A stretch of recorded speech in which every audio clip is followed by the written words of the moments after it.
जय जिनेन्द्र। नमो अरिहन्ताणं नमो सिद्धाणं नमो आयर्याणं नमो उवज्जायाणं नमो लोये सवसाहूणं। पंच परमेष्ठी भगवान की जय हो। आचार्य भगवान श्री विद्यासागर जी महाराज के परम आशीर्वाद से पूज्य गुरुवर मुनिपुंगव श्री सुधा सागर जी महाराज जी की पावन प्रेरणा से तथा संस्थान के अधिष्ठाता आदरणीय बड़े पंडित जी श्रीमान रतनलाल जी बेनाना साहब के कुशल निर्देशन में मैं किरण प्रकाश जैन, व्याख्याता श्री दिगंबर जैन श्रवण संस्कृति संस्थान सांगानेर से आप सभी को यह स्वाध्याय पाठ्यक्रम की कक्षा पढ़ा रहा हूँ। इस कक्षा में अभी हम सिद्धांत प्रवेशिका भाग 2 का खंड 2 पढ़ रहे हैं।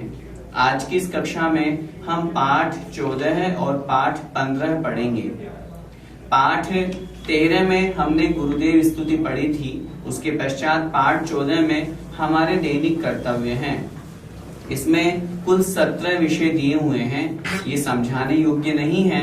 हम सभी इनको अपने जीवन में उतारें। जो जो बातें यहाँ पर लिखी हुई है ये एक सच्चे विद्यार्थी के लक्षण कहे गए हैं, एक श्रावक के लक्षण कहे गए हैं, एक सदाचारी पुरुष के लक्षण कहे गए हैं। इनको यदि हम अपने जीवन में उतारेंगे तो हमारा जीवन बहुत अच्छा होगा। इन 17 विषयों को हम समझें। उसके पश्चात आगे देखें। पाठ क्रमांक 15 है जिसमें जिनवाणी स्तुति दी हुई है। इस पाठ में 2 जिनवाणी स्तुति है। हम दोनों का उच्चारण अच्छी तरह से समझ करके इनका अर्थ भी समझेंगे। दोनों जिनवाणी स्तुति बहुत सुंदर है, इसलिए हम इनका अर्थ भी समझेंगे। सबसे पहले वाली जिनवाणी स्तुति सांची तो गंगा, ये वाले सभी लोग निकाल लीजिए। आइए हम उसका उच्चारण करके एक एक शब्द का अर्थ और भावार्थ समझते हैं। सांची तो गंगाय वीतरागवाणी, अविच्छिन्न धारा निज धर्म की कहानी। जिनवाणी माता के बारे में यहाँ पर बतलाया गया है। कैसी है ये? सांची तो गंगा। सांची मतलब वास्तविक रूप में यह गंगा के समान है। कौन? वीतराग वाणी। वीतरागी जिनेन्द्र भगवान के द्वारा जो वाणी कही गई है, जो उन्होंने दिव्य ध्वनि के माध्यम से हम भव्य जीवों के कल्याण के लिए जो उपदेश दिया, उस उपदेश को जिनवाणी कहते हैं। जिन अर्थात जिन्होंने अपनी इंद्रियों को जीत लिया। जो वीतरागी, सर्वज्ञ और हितोपदेशी इन 3 गुणों से सुशोभित हैं, ऐसे उन वीतरागी भगवान के द्वारा, तीर्थंकर भगवान के द्वारा जो उपदेश दिया वह वाणी कहलाई वीतराग वाणी। आचार्य भगवान कह रहे हैं वास्तविक गंगा तो यही वीतराग वाणी है। जो सामान्य गंगा है उसकी एक तुलना करके या उसके समान बतला करके आचार्य भगवान यहाँ कह रहे हैं कि जिस तरह संसार में गंगा नदी बहती है, उसमें धारा प्रवाहमान रहती है, वह हमेशा बहती रहती है, उसमें लोग स्नान करके अपने आप को शुद्ध मानते हैं। ये एक व्यवहार की चर्चा है। वास्तव में जो जिनवाणी माँ रूपी नदी का, गंगा नदी का अवगाहन करता है, उसकी ही आत्मा पवित्र होती है। बाहरी गंगा नदी तो मात्र शरीर को शुद्ध करती है, लेकिन यह जो वीतराग रूपी गंगा की वाणी है, गंगा है, ये हमारे अंतरंग को पवित्र करके हमारी आत्मा को शुद्ध बनाती है। इसलिए यहाँ कह रहे हैं यह जो वीतराग वाणी है वास्तव में यही गंगा है। कैसी है ये? अविच्छिन्न धारा। अविच्छिन्न अर्थात बिना रुकावट के निरंतर जो बहने वाली है, निरंतर प्रवाहमान है। जिनवाणी कब से है? अनादि काल से है। तीर्थंकर जब से हो रहे हैं, जब से मोक्ष है तब से तीर्थंकर है, जब से तीर्थंकर है तब से जिनेन्द्र भगवान की वाणी है, जब से वीतराग अवस्था है। अनादि काल से यह जिनवाणी की जो धारा है ये प्रवाहमान है, बिना रुके, और अनंत काल तक हमेशा चलती रहेगी। ये जो जिनवाणी है ये कैसी है? निज धर्म की कहानी। निज अर्थात हमारी आत्मा का जो स्वरूप है, आत्मा का जो धर्म है उसको कथन करने वाली है, उसको बतलाने वाली है। जब हम अपने वास्तविक स्वरूप को जानेंगे और समझेंगे तभी तो हमारा कल्याण होगा, और उसका वर्णन करने वाली ये जिनवाणी माँ है।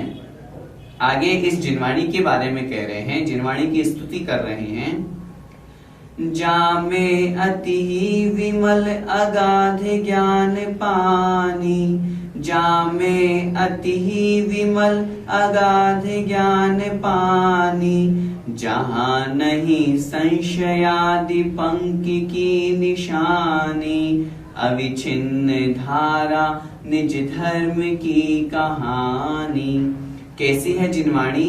जामे अति ही विमल, जामे अर्थात जिसमें, जिस गंगा रूपी जिनवाणी में, अति ही विमल अर्थात अत्यधिक निर्मल, अगाध ज्ञान पानी, अगाध जिसका पार नहीं पाया जा सकता, ऐसा ज्ञान रूपी पानी विद्यमान है। मैं फिर निवेदन करूं, यहाँ गंगा की उपमा से, गंगा की तुलना से जिनवाणी की बात कर रहे हैं। जिस प्रकार उस गंगा में बहुत पानी भरा हुआ है, अगाध, जिसको हम पार नहीं पा सकते, ऐसा बहुत गहरा पानी जिसमें भरा हुआ है, ऐसे ही जिनवाणी में क्या चीज है? ज्ञान रूपी पानी भरा हुआ है। अर्थात जितना हम जिनवाणी को पढ़ते जाएंगे तो हम ज्ञान रूपी उस गंगा में गोते लगाते जाएंगे और गहरे गहरे डुबकी लगाते हुए जाएंगे। इतना ज्ञान इस जिनवाणी में भरा हुआ है। आगे कह रहे हैं, जहां नहीं संशय आदि, जैसे सामान्य से कहते हैं जहां पानी होता है वहां पंख अर्थात कीचड़ होता है, लेकिन ये गंगा रूपी जो जिनवाणी है ये इतनी शुद्ध है, इतनी साफ है कि जहां पर संशय आदि जो ज्ञान के दोष कहे गए हैं, संशय, विपर्य, अनध्यवसाय, संशय का तात्पर्य है ज्ञानाध्ययन करते हुए, ज्ञान आराधना करते हुए मन में यदि किसी प्रकार का कोई डाउट हो जाता है, कोई विकल्प हो जाता है। स्वर्ग का वर्णन चल रहा है, 16 स्वर्ग बढ़ा रहे हैं, अब पता नहीं होते हैं या नहीं होते। नरक का वर्णन चल रहा है, नरकों में इतना दुख होता है, उन दुखों को सुन करके, समझ करके क्या पता किसी के मन में शंका हो जाए। तो जिनवाणी जो है वो शंका आदि, संशय आदि दोषों से रहित है, इसलिए यहाँ पर उन दोषों को, उन संशय आदि विकल्पों को पंख अर्थात कीचड़ की उपमा देते हुए कह रहे हैं कि ऐसी है शुद्ध गंगा की वाणी है जिसमें संशय आदि जो कीचड़ हैं उनकी निशानी भी नहीं है, किंचित मात्र भी जहां पर संशय आदि दोष नहीं है, ऐसी है शुद्ध गंगा की वाणी है, गंगा रूपी वाणी है, जिनवाणी है। आगे कह रहे हैं, सप्त भंग जह तरंग उछलत सुखदानी, सप्त भंग जह तरंग उछलत सुखदानी, संत चित्त मराल वृंद रमे नित्य ज्ञानी, अविच्छिन्न धारा निज धर्म की कहानी। कैसी है यह जो जिनवाणी है? सप्त भंग जह तरंग, जिस प्रकार नदी में तरंगे उठती रहती है, उसी प्रकार ये जो जिनवाणी है इसमें सप्तभंग रूपी तरंगे हैं। सप्तभंग कौन कौन से होते हैं? हमारे यहाँ पर हमारे जैन धर्म का, जैन दर्शन का और जैन शास्त्रों का एक प्राण कहा गया है अनेकांत। प्रत्येक वस्तु अनेकांतात्मक होती है, एकांत रूप से किसी भी पक्ष को हमारे यहाँ स्वीकार नहीं किया गया है। सापेक्षता से युक्त होकर के ही वस्तु का वर्णन किया जाता है, तभी वह कथन, वह वर्णन सत्य माना जाता है। उस अनेकांत को जो कथन करने की पद्धति है वह कहलाती है स्याद्वाद। उस शैली का नाम है स्याद्वाद। स्याद्वाद में सप्तभंग का न्याय प्रसिद्ध है। 7 प्रकार के कथन होते हैं। किसी भी वक्ता के द्वारा या किसी भी प्रश्नकर्ता के द्वारा किसी भी वस्तु को समझने अथवा समझाने के लिए 7 प्रकार के प्रश्नों का सहारा लिया जाता है। 7 प्रकार के प्रश्नों में वह पूरा का पूरा जो सार है या यूं कहें उस वस्तु के बारे में पूरा का पूरा ज्ञान हो जाता है। सप्तभंग के अलावा कोई 8वां कथन या 8वां प्रश्न नहीं बनता है, इसीलिए सप्तभंग न्याय प्रसिद्ध है, जिसमें स्याद अस्ति, स्याद नास्ति, स्याद अवक्तव्य, स्याद अस्ति अवक्तव्य, स्याद नास्ति अवक्तव्य, स्याद अस्ति नास्ति अवक्तव्य और पूर्व में एक रह गया स्याद अस्ति नास्ति। स्याद का अर्थ होता है किंचित, स्याद अस्ति अपेक्षाकृत वस्तु है, अपेक्षाकृत वस्तु नहीं है, यह हुआ स्यात् नास्ति। तीसरे नंबर पे स्यात् अस्ति नास्ति, अपेक्षाकृत वस्तु है भी सही और अपेक्षाकृत नहीं भी है। स्यात् अस्ति अवक्तव्य, अर्थात वस्तु है तो सही लेकिन फिर भी कह नहीं सकते। स्यात् नास्ति अवक्तव्य, वस्तु नहीं है लेकिन फिर भी कह नहीं सकते। स्यात् अस्ति नास्ति अवक्तव्य, अर्थात वस्तु है भी सही, वस्तु नहीं भी है लेकिन कह नहीं सकते। और अंत में स्यात् अवक्तव्य, अर्थात है लेकिन कहा नहीं जा सकता। इस प्रकार से ये सप्तभंग की जो परंपरा है ये हमारे जैन आगम में कही गई है, इसी को सप्तभंगी न्याय कहते हैं। इसलिए यहाँ कह रहे हैं सप्तभंग जह तरंग, जिस गंगा रूपी जिनवाणी में 7 प्रकार की तरंगे उठती रहती हैं, उछलत सुखदानी, उछलती रहती है, उछाल मारती रहती है। और ये जो सप्तभंग न्याय है, सापेक्षता का जो सिद्धांत है, सुखदानी, सुख को देने वाला है। आज संसार में जितने भी झगड़े हो रहे हैं, वाद विवाद हो रहे हैं, उसका सबसे बड़ा कारण है हम एकांत पक्ष को लेकर के बैठ जाते हैं, हम दुराग्रही हो जाते हैं, हम कुंठाग्रस्त होकर के नहीं जो मैंने कहा वास्तव में यही सत्य है, इस प्रकार अपनी बात को लेकर के हम हठवशात सामने वाले से बैरभाव बांध लेते हैं। लेकिन हमारा जैन धर्म, जैन सिद्धांत कहता है हमें इस प्रकार से एक ही पक्ष को लेकर के हठाग्रह नहीं करना चाहिए। हमें, हमारा धर्म कहता है हम अनेकांतवादी हैं, प्रत्येक वस्तु अनेकांतात्मक है। हम किसी वस्तु को एक अपेक्षा से सही नहीं कह सकते। कहने का तात्पर्य है जैसे माना कि यदि कोई कहे आत्मा तो नित्य है, आत्मा हमेशा रहने वाली है, हम कहेंगे जब आप आत्म स्वरूप की बात करोगे, संसारी जीव की अपेक्षा से यह पुनः पुनः नवीन नवीन पर्यायों को प्राप्त होती है, मुक्त अवस्था में भी उत्पाद व द्रव्य से युक्त है। इसलिए जब पर्याय की बात करें तो यह अनित्य है, जब द्रव्य की बात करें तो यह नित्य है। वस्तु कोई सी भी हो, द्रव्य की अपेक्षा से नित्य है, पर्याय की अपेक्षा से अनित्य है। आधा गिलास पानी का भरा हुआ है, कोई कहे आधा गिलास भरा हुआ है, एक दूसरा व्यक्ति कह रहा है जिसकी दृष्टि खाली की तरफ है तो वो कहेगा आधा गिलास पानी का खाली भी तो है। अब जिसने भरा हुआ कहा वो तो झगड़ने लग जाएगा, नहीं भरा हुआ है आप खाली क्यों कह रहे हो। जिसने खाली की ओर देखा और कहा कि आधा गिलास खाली है, वो झगड़ने लग जाएगा कि नहीं खाली है, आप भरे हुआ कैसे कह रहे हो। दोनों अलग अलग हैं, दोनों अपने अपनी अपेक्षा से सही है, लेकिन दोनों अकेले कथन कर रहे हैं, इसलिए दोनों में झगड़ा हो रहा है। लेकिन जब दोनों ही मिल जाएंगे तब झगड़ा खत्म हो जाएगा। दोनों बोलेंगे जब हाँ पानी की बात करेंगे तो पानी होने की अपेक्षा से आधा गिलास भरा हुआ है, पानी नहीं होने की अपेक्षा से आधा गिलास खाली है, दोनों का झगड़ा समाप्त। इसी का नाम अनेकांत है। इसलिए आचार्य महाराज यहाँ कह रहे हैं ये जो सप्तभंग का न्याय है, अनेकांत का सिद्धांत हमारे जो जिन शास्त्रों में मिलता है, यह सुखदानी, सुख देने वाला है। संत चित्त मराल वृंद रमे नित्य ज्ञानी, जिस प्रकार नदियों के समीप में, तालाब समुद्रों के समीप में मराल जो हंस होते हैं वो विचरण करते हैं, ठीक उसी प्रकार यह जो जिनवाणी है, उस जिनवाणी रूपी गंगा के समीप में संत चित्त, जो सज्जन लोगों का चित्त होता है, वो रमण करता है। जो साधु लोग होते हैं, सज्जन लोग होते हैं, वे तो हमेशा इसी जिनवाणी के समीप में रहना चाहते हैं।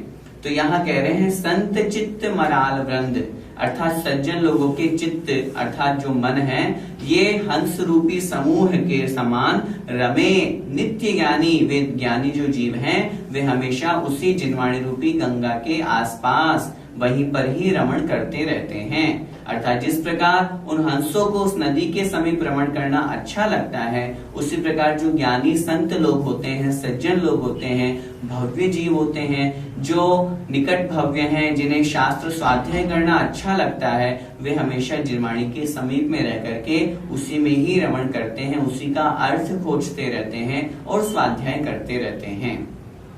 आगे कह रहे हैं जाके अवगाहन ते शुद्ध होय प्राणी, जाके अवगाहन ते शुद्ध होय प्राणी, भाग चंद निहिचे घट माहिया प्रमाणी अविछिन्न धारा निज धर्म की कहानी सांची तो गंगा या वीतराग वाणी अविछिन्न धारा निज धर्म की कहानी जाके अवगाहनते। जिस प्रकार लोक व्यवहार में उस गंगा नदी में स्नान करने पर व्यक्ति अपने आप को शुद्ध समझता है, शुद्ध मानता है, उसी प्रकार जिस जिनवाणी रूपी गंगा में अवगाहन करने से, डुबकी लगाने से, स्नान करने से शुद्ध हो यह प्राणी शुद्ध हो जाता है। आज तक जितने महानुभावों ने, जितने जीवों ने मोक्ष पद को प्राप्त किया है, इसी जिनवाणी के अनुसार किया है। जिनेंद्र भगवान जो पूर्व में मोक्ष को प्राप्त हुए, उन्होंने जो उपदेश दिया, उस उपदेश के माध्यम से भव्य जीवों ने उस मोक्ष मार्ग पर प्रवर्तन किया और उसके अनुसार प्रवर्तन करने के साथ में ही कारण से ही वे मोक्ष मार्ग पर लगे और उन्होंने भी मोक्ष पद को प्राप्त किया। इसलिए आत्मा शुद्ध कब होगी? जब यह ज्ञानी जीव उस जिनेंद्र भगवान के द्वारा बताए हुए जिनवाणी के मार्ग पर चलेंगे। इस जिनवाणी स्तुति के जो रचयिता है वो है भागचंद जी।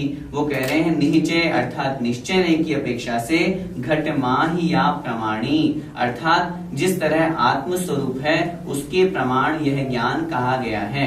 शास्त्रों में वर्णन आता है आदानान प्रमाणम, आत्मा कितनी है? ज्ञान प्रमाण है।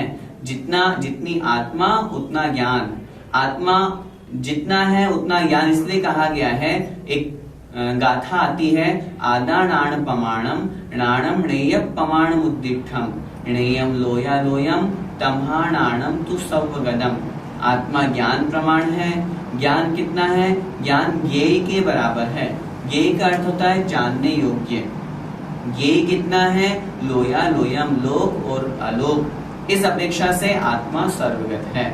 घट माही से यहाँ तात्पर्य है आत्म स्वरूप प्रमाणी अर्थात बराबर प्रमाण। इस प्रकार हमने इस जिनवाणी स्तुति में उन जिनवाणी माँ का यहाँ पर स्तवन किया। जो जिनेंद्र भगवान की वाणी है उनका हमने स्तवन किया, उनका गुणगान किया। यहाँ पर जो भागचंद जी इस स्तुति के रचयिता हैं, उन्होंने जिनवाणी को एक गंगा की उपमा देते हुए लोक व्यवहार वाली जो गंगा है उसको दूर करके जो सच्ची गंगा है वो जिनवाणी माता को बताया है। और जो उस वास्तविक गंगा है, ऐसी जिनवाणी माता का जो जीव आश्रय लेता है, निश्चित रूप से उसमें अवगाहन करता है, उसकी तरंगों को प्राप्त करता है, उसके समीप में बैठता है, जिनवाणी का रसपान करता है, उसको हृदय सात करता है, आत्मसात करता है और उसके अनुसार प्रवर्तन करता है, तो वह निश्चित रूप से अपनी आत्मा का कल्याण करता है। बहुत सुंदर जिनवाणी स्तुति है। हम सभी को इस जिनवाणी स्तुति को पढ़ करके याद करना चाहिए और जब कभी भी शास्त्र सभा हो अथवा जब भी हम कभी स्वयं जिनवाणी पढ़ें अथवा पढ़ावें, तब इस प्रकार की जिनवाणी स्तुति करके जिनवाणी की विनय करनी चाहिए। इस पाठ में एक और जिनवाणी स्तुति दी है, हम उसका भी अर्थ समझते हैं उच्चारण के साथ में। देखें, चरणों में आ पड़ा हूँ हे द्वादशांग वाणी, मस्तक झुका रहा हूँ हे द्वादशांग वाणी। जिनवाणी स्तुति हम कर रहे हैं। इन दो पंक्तियों का अर्थ तो सरल है, फिर भी देखें। चरणों में आ पड़ा हूँ हे द्वादशांग वाणी।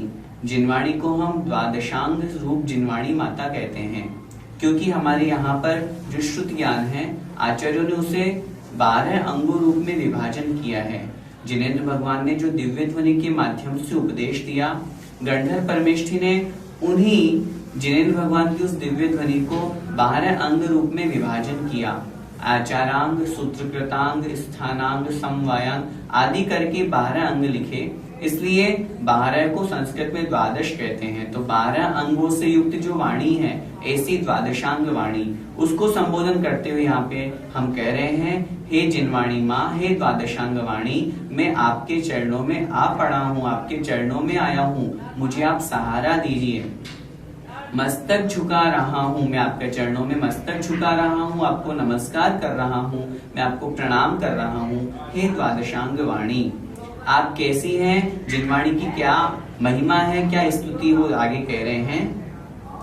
मिथ्यात्व को नशाया निज तत्व को बताया, आपा पराया भाषा हो भानु के समानी। कैसी है जिनवाणी माँ? जिन्होंने मिथ्यात्व को नशाया। जिनवाणी के पढ़ने से हमारा सबसे बड़ा जो शत्रु है मिथ्यात्व, उसका विनाश हुआ। क्यों? जिस प्रकार एक सूर्य के प्रकाश के द्वारा, आगे यहाँ पर जो उपमा दे रहे हैं, भानु के समानी, भानु अर्थात सूर्य, जैसे सूर्य के द्वारा संसार में प्रकाश फैलाया जाता है, अंधकार का नाश किया जाता है।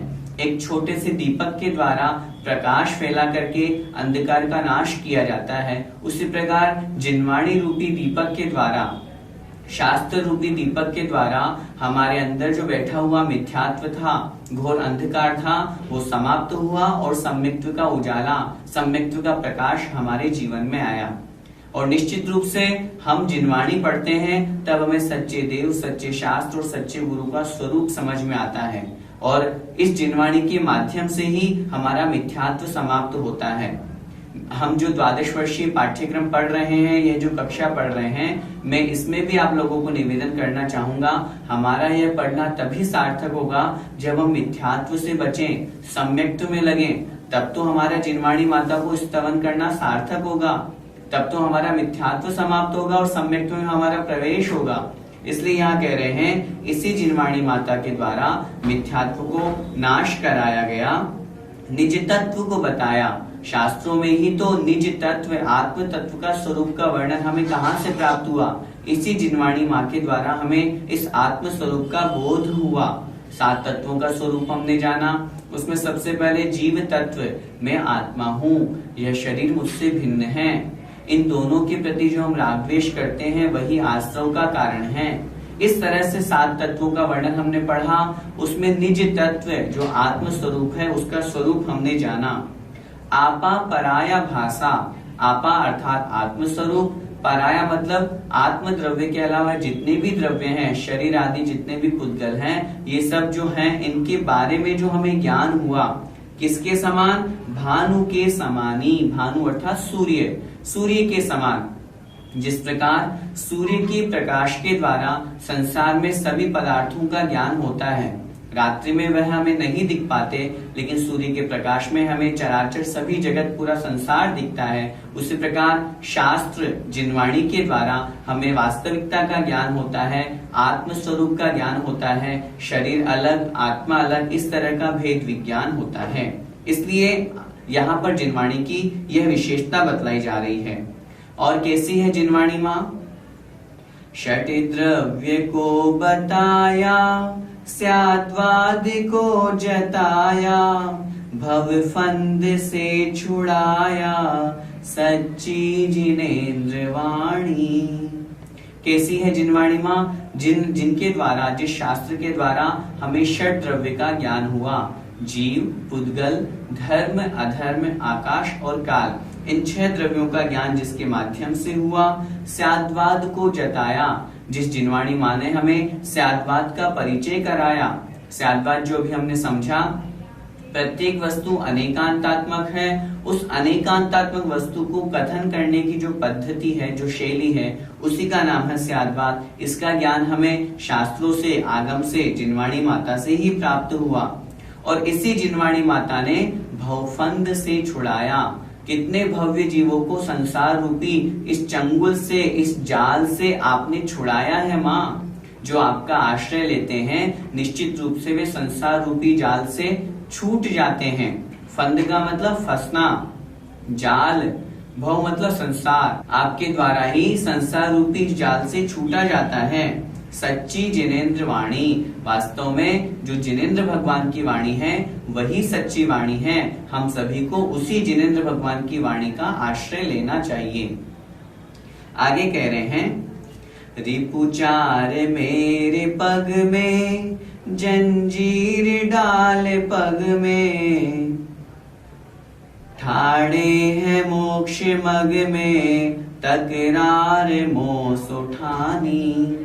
रिपु अर्थात शत्रु, चार प्रकार के शत्रु। यहाँ 4 प्रकार के शत्रु से हम 4 घातीय कर्म भी ले सकते हैं अथवा 4 कषाय भी ले सकते हैं। क्रोध, मान, माया, लोभ अथवा ज्ञानावरण, दर्शनावरण, मोहनीय और अंतराय, जो 4 घातीय कर्म हैं, ये जो 4 शत्रु है मेरे मग में, मेरे मार्ग में, मैं जिस मार्ग में बढ़ना चाह रहा हूं, मोक्ष मार्ग में आगे बढ़ रहा हूं, लेकिन इन 4 शत्रुओं ने मिलकर के जंजीर डाले पग में, मेरे पैरों में जंजीर डाल दी, मेरे पैरों में बेड़ियों से मेरे पैरों को बांध दिया। इन 4 शत्रुओं ने मिलकर के ठाड़े हैं मोक्ष मग में, तकरार मोस उठानी, और ये मोक्ष मार्ग में मेरे साथ में खड़े हुए हैं, अर्थात मुझे आगे नहीं बढ़ने दे रहे। तकरार मोस उठानी, इनकी मेरे से तकरार हो गई, अर्थात ये मेरे शत्रु हैं, मेरी इनसे गुस्सा हो गया, या मैं यूं समझना चाहिए कि मेरी इनसे दुश्मनी हो गई, ये मेरे दुश्मन हैं, यही मुझे संसार में भटकाने वाले हैं। इसलिए हे जिनवाणी माँ, इन शत्रुओं से आप ही बचा सकते हैं। अंत में कह रहे हैं, दे ज्ञान मुझको माता, इस जग से तोड़ू नाता, होवे सुदर्शन साता, नहीं जग में तेरी सानी। क्या कह रहे हैं? दे ज्ञान मुझको माता, हे जिनवाणी माँ, मुझे इस तरह का ज्ञान दे, इस जग से तोड़ू नाता, इस संसार में मैं सारे रिश्ते नाते सब तोड़ दूं। क्यों? क्योंकि यही रिश्ते नाते तो मुझे संसार में भटकाने वाले हैं। घर, परिवार, जमीन, जायदाद, रुपया, पैसा, ये जितने विकल्प हैं, यही तो हमारे दुख के कारण हैं, यही संसार में भटकाने वाले हैं। इसलिए हे जिनवाणी माँ, मुझे ऐसा ज्ञान दे जो मैं इन सब से रिश्ता तोड़ करके अपने आत्म स्वरूप से नाता जोड़ लूं।